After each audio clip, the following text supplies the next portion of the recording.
How did the Hay Festival in Bangladesh evolve, which you co-founded?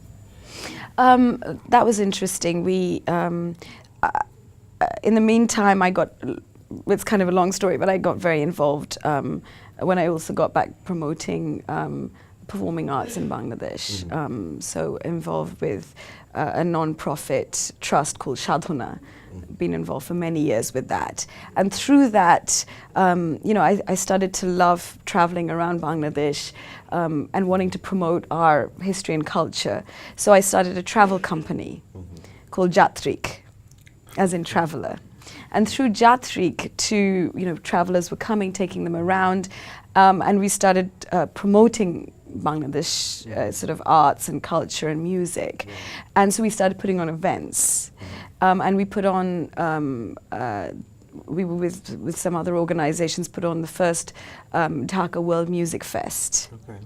And at the same time, a group of us got together and formed a writers' kind of collective called Writers' Block.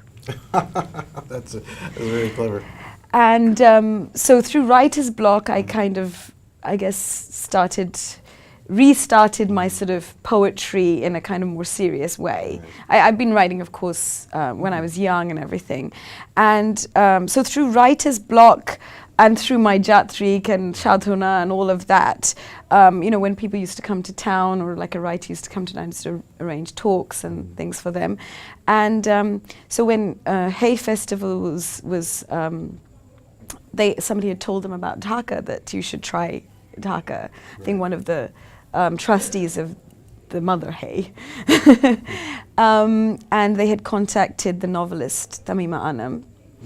And I kind of knew her because her sister and I learned Indian classical music through the same guru, and we have sort of family friends as well. Through family, we have some contacts. So she actually had come to, I think, one of the talks that I'd arranged for a writer who had come over, and she knew I put on the World Music Fest. Right. And so, we had a wonderful conversation, and that's how it started. I think this conversation was in September, and we put on the first.